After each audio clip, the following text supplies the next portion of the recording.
Hi, this is Bruce Lindsay, working with Elizabeth Gallo on our project to document the stories of veterans. Today we are with veteran Harold Bair. Harold served with the U.S. Army during World War II. My name is Harold J. Bair. I was born in Pennville in Penn Township. Went to school at Pennville School, which is no longer in existence. After grade school, I went to junior high school in Hanover, and 1 year there, ninth grade, and then up to Eichelberger High School.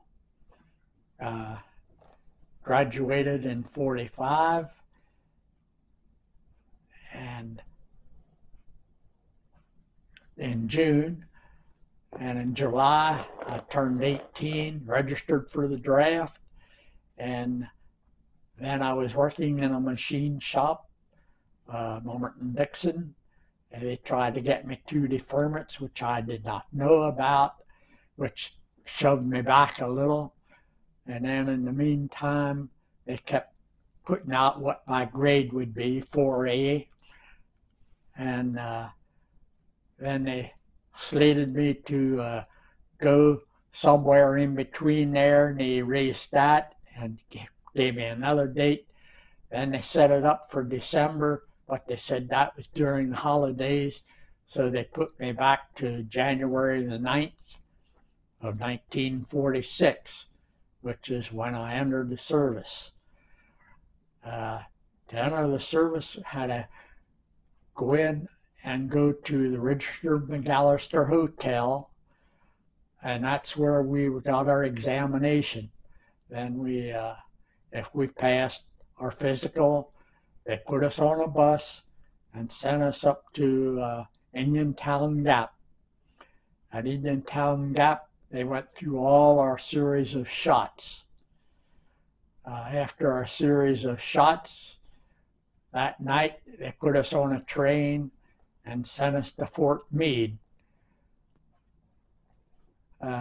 We got there late at night and went in. It was nothing. It was a ground floor and nothing on the beds, no bed clothing or anything, just springs on double bunks. And then during the night, the guys were getting sick from their shots and they were carting them out. And after that, one thing, they sent us to a big mess hall the next day to eat. And their German prisoners of war were serving our food and taking our dishes. And then they shipped me to Fort Belvoir, Virginia, and put me in as an engineering corps. And I never attained more than private first class rank.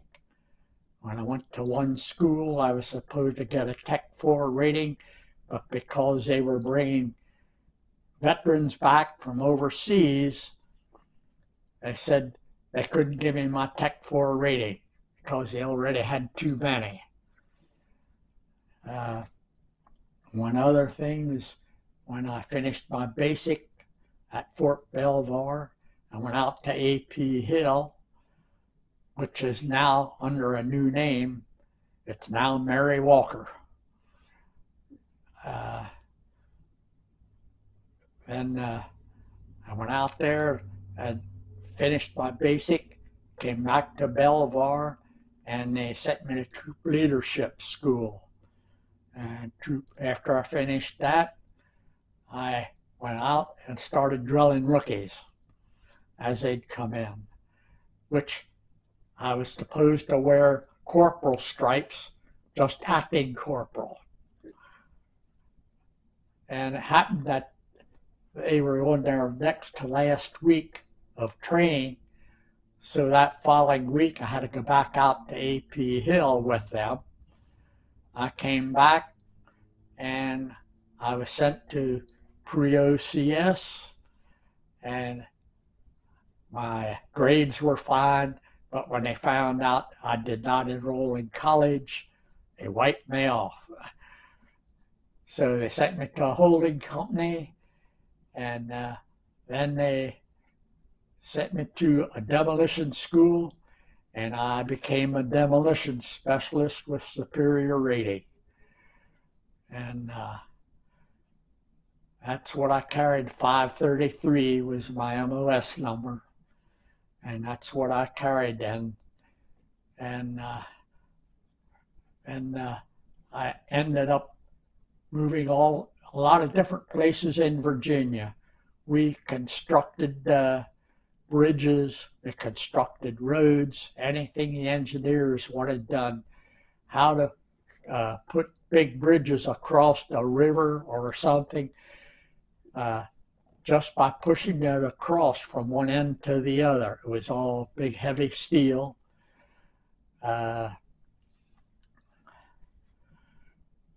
After that,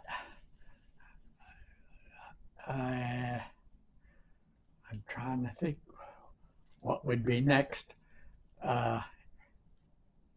After I finished pre-OCS and finished the demolition school, they shipped me out to AP Hill again, and that's where I was stationed. The last 6.5 months I was in the service, I spent at AP Hill in a 6-man tent. And right through the dead of winter, November, December, January, February, March, April, and part of May. And that about finished my service time.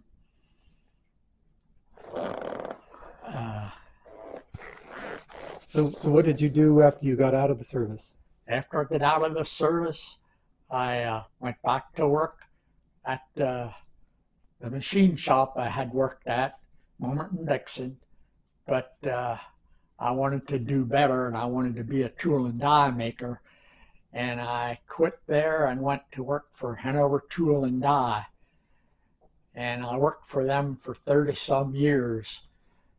Later on, they built a big plant on Broadway, which is now Crown Cork and Seal.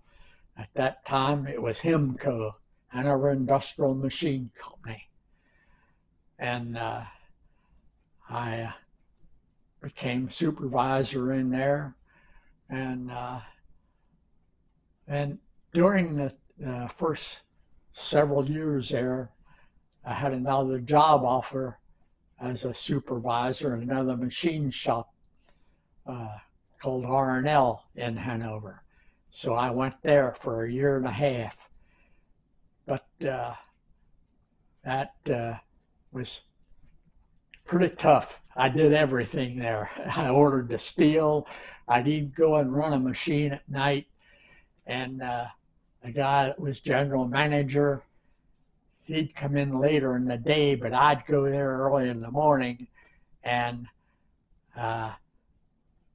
then in the evening, he'd call me over and want to go over drawings and stuff and quotes and stuff late at night, which I hadn't been home yet. So that ended that. So I quit there and went back to HIMCO and worked there the rest of the time till they closed up.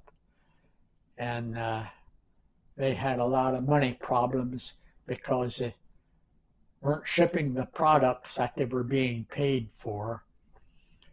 So while I was there yet, before they closed up, they did sell out to American Can. And when they found out that I did a lot of the form grinding, they asked me to be their grinding foreman, so which I did. So I was supervisor there till they gave it up, and a gentleman from New York came down. He and his wife were lawyers, and they came down. He'd come down once a month, but he'd take all the money away and never put any back in. So then they burned their house down in New York to collect insurance. So that ended his tenure there. And then a man named uh, Conaroli bought it out, and he had it till it was closed up. When it closed up, I had a little less than 3 years to go. So the gentleman I had worked as a foreman for him before at R&L called me right away and says, "Harold, I have a job for you." He said, "In the grinding department." And he said, "It won't be a supervisor job," but he gave me an offer, and I went there and worked the last 3 years. And the first year there, they checked who had the most hours in their workers. And first year I worked there, I had the most hours of anybody working there. So the day I reached 65, I retired. And they had a little thing set up, showed me sitting at a little table and desk with equipment in front of me and everything to show that I was retiring from there. When I retired, the wife and I decided to travel. We went on 5 cruises. We went to 45 states, including Alaska, Hawaii. Took about near train across Canada. 50th wedding anniversary, went to Belize and Mexico. And like I say, in between that time, before I went in the service, I was a cub master for my 3 boys. And then I was assistant scoutmaster for 11 years. And I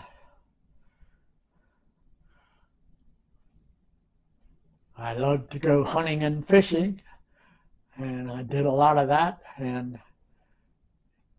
in 1948, Crawford Trucking, Bob Crawford took over for his father, R.H., and he and I were best friends. He was best man at my wedding, and his father bought land up in Center County, and we went up every weekend for a year and built a log cabin, which is still there. And that's where I would go hunting for deer. I ended up with 31 that I got.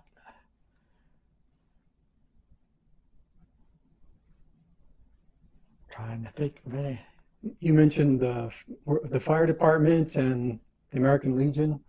American Legion. I'm a life member of the American Legion, a life member of the Hanover Fire Department, which started out at Pennville, and life member of the Cherishtown Fish and Game Association. And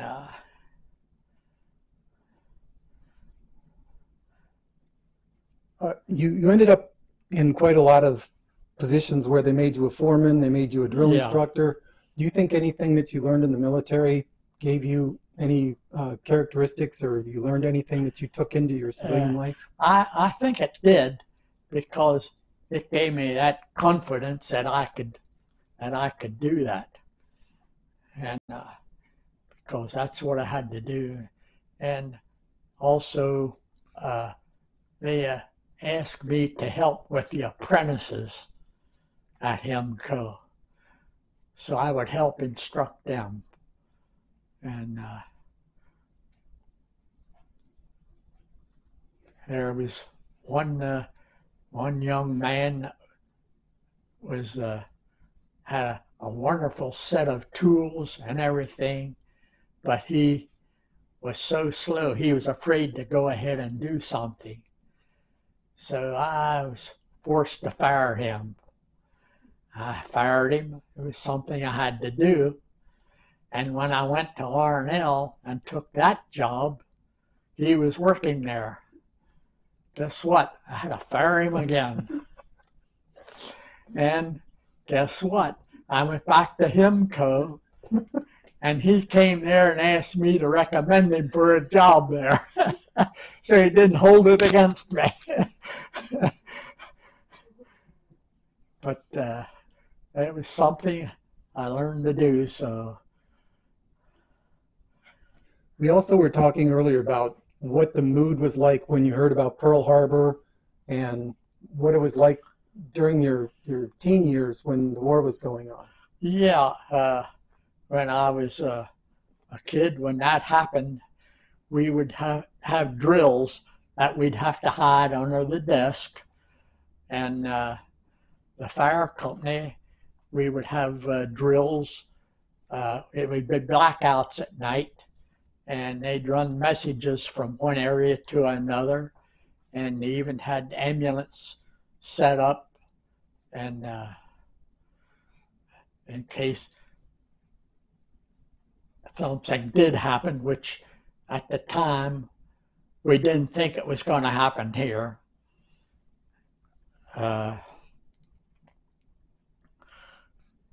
When you graduated, the war was still going. You turned 18, the war was still going. You Right. must have known Yeah, your number was coming up and you would be drafted. right.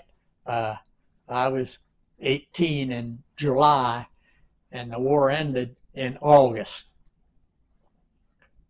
But being I was registered and everything and had examination and everything, I was classed as a World War II veteran. And like I say, the Pennville Fire Company, when I joined that at 16, and it was the old place back on Westminster Avenue. And then they built the one on Frederick Street, aside of my home, and that's where I grew up, at 602 Frederick Street. The fire company was 604. There was a walkway between the fire company and my home because my father was president of the fire company for 25 years. And the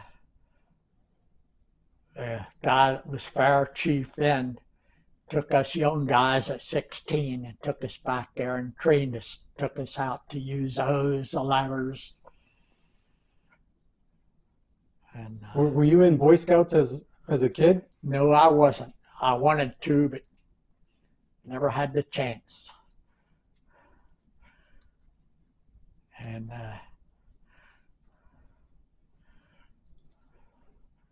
trying to think of anything else I can tell you.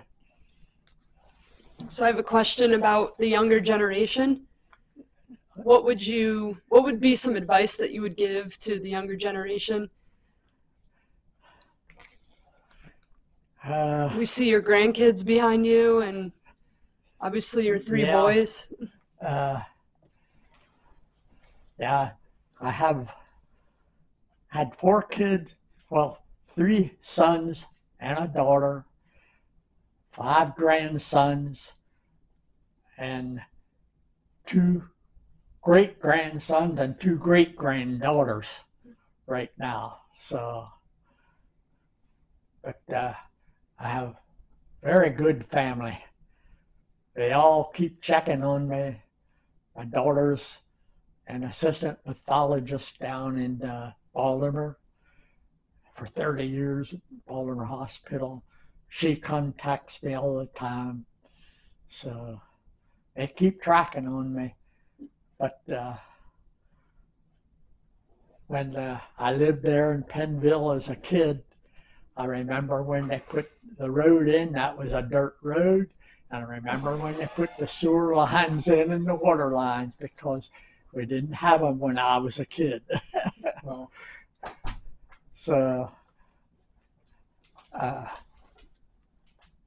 now the younger generation, one thing I can see, which is hard on me because everything was pencil, right hand down and everything. Now everything, they use computers and stuff. My feeling is they won't know how to sign their name. It's the way I feel. So any advice you give your grandchildren or great-grandchildren? Well, their parents been doing pretty good with them. So, in fact, the sandwiches she's getting now and everything is from my grandson. He's a Cub Scout. Great-grandson. Yeah, great-grandson. Pardon me. Yeah, great-grandson. Good for him. Yep. Yeah. Yep. So is there anything else you think about that you would like to share with about your family or your life experiences? I pretty well covered most of it, I think. How many years were you married? Shirley and I were married 1 month shy of 69 years. And she was a wonderful wife. Must have been.